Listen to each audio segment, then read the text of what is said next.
pertimbangin kembali ya kalau teman ingin upgrade ke iPhone 16 ini. Apa aja bedanya? Yuk kita bahas. Yang pertama seperti biasa guys, kita ngebahas dulu dari tampilan segi desainnya.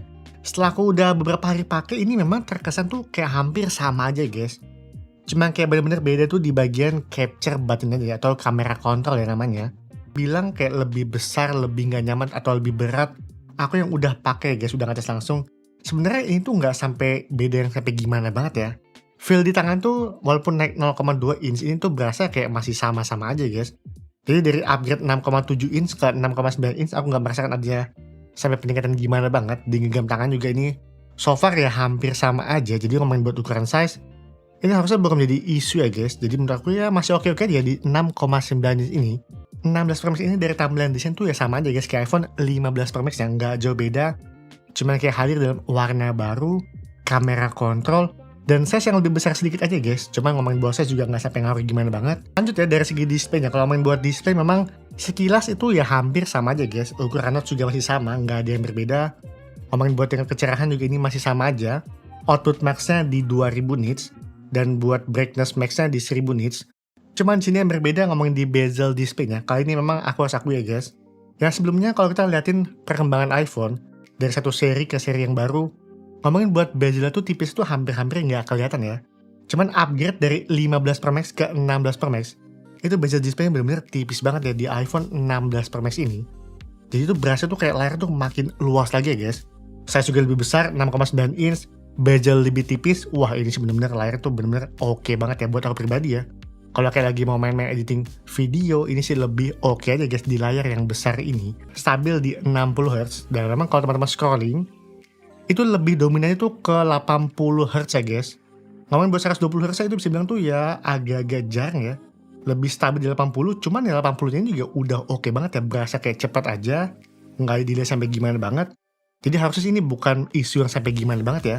Dan kalau aku baca-baca juga ya, ini juga dari beberapa analitik di luar sana, terkait bottom batasnya ini ya, yang lebih dominan ke 80 Hz nya, itu lebih ditujukan agar baterai iPhone tuh bisa lebih awet lagi ya guys. Jadi benar-benar disesuaikan aja ya sama kebutuhan kita ya guys dalam scrollingnya, penggunaan displaynya. Nggak kayak dikit-dikit nyentuh di 120 Hz.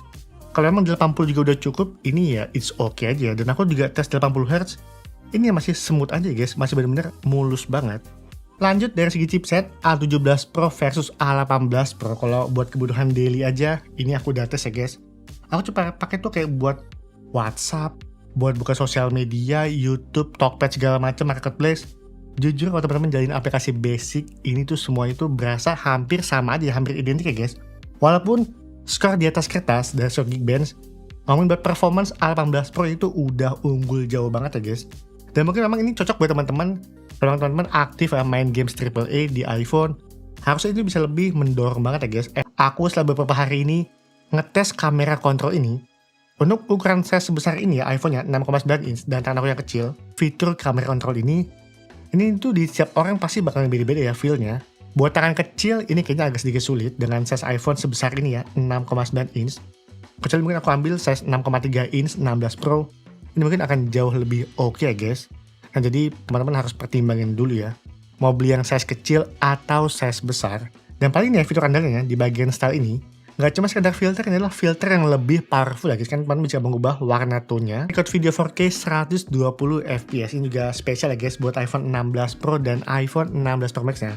Balik lagi, kalau memang teman-teman ini aktif ya main di video, suka bikin video slow-mo, cinematic movie, aku rasa dengan dukungan 120 fps ini, itu benar-benar kece banget ya guys. Kalian record 120 fps, dan teman-teman buat playbacknya bisa ubah sampai 24 fps ya untuk ukuran slow motionnya. Dan aku sendiri yang udah ngetes langsung juga ngomongin buat hasil slow mo-nya itu bener-bener smooth banget ya guys. Dan berikut ini beberapa footage buat slow motionnya. Buat aku sih ini tuh udah jauh dari cukup ya. Buat ngerekam slow motion menggunakan smartphone. Dan mungkin teman-teman buat upload di konten ya. Bikin di IG Reels mungkin, main di TikTok. 120 Hz ini cinematic slow mo bener-bener cakep banget guys. Untuk fitur wind noise reduction ya guys. Jadi ngomongin buat suara-suara angin di sekitar pada saat teman-teman telepon, itu akan dihilangkan. Dia ngomongin buat suara telepon kalian ini kan lebih clear dan lebih jernih ya. Udah ngetes ya guys, yang pertama dari lensa wide-nya. So far ngomongin buat lensa wide sama-sama 40MP, itu nggak terlalu jauh berbeda guys. Buat aku ini terkesan tuh kayak hampir sama aja, identik. Walaupun di beberapa case, terkadang di 16 Pro Max itu kayak jauh lebih detail, warna lebih makin natural. Cuman ini ya so far tuh ya hampir sama aja guys. Begitupun juga di foto 5 kali optical zoom-nya, aku juga udah bandingin juga kedua device ini. Iya, namanya juga aku orang awam ya, asal jepret sana sini. Aku tuh jadi nggak bisa ngelihat perbedaannya sampai gimana banget ya guys. Cuma memang kelihatan kalau aku perhatiin lebih detail lagi, aku zoom. Ngomongin buat 16 Pro Max ini tuh kayak agak lebih detail aja ya, lebih padat sedikit warnanya ketimbang iPhone 15 Pro Max-nya. Cuma kalau teman-teman sekilas ngeliat aja overall ini ya kayak hampir sama aja ya buat lensa wide-nya. Nah, yang paling kelihatan terasa berbeda itu kalau teman-teman lagi bikin video ya, video menggunakan macro lens-nya. Uploadan MP ultra wide itu bener-bener detail banget ya guys. Warna padat, autofocus cepet, coloringnya juga masih oke banget white balance-nya. Wah, ini sih bener-bener meningkat banget ya buat kamera ultra wide ya guys. Nah, ngomongin buat low light-nya juga ini aku rasa memang ada peningkatan ya di iPhone 16 Pro Max-nya. Aku ngetes di video yang agak gelap ya, entah kenapa di 16 Pro Max tuh dibikin kayak lebih terang sedikit ya guys. Kamu bisa lihat ya buat tampilan garden-nya. 15 Pro Max ini tetap gelap aja, sedangkan di 16 Pro Max itu kayak lebih cerah ya. Jadi ngomongin buat warna tuh kayak lebih asik aja ya kalau teman-teman syuting di kondisi yang low light.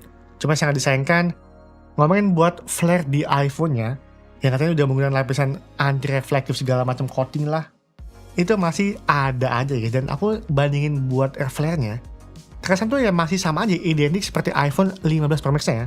Nggak ada perbedaan yang sampai gimana banget. Ini tuh lebih ngomongin di fitur kamera aja ya. Kalau memang teman-teman ini fokus buat pengambilan foto dan video, dan terutama main di landscape ya,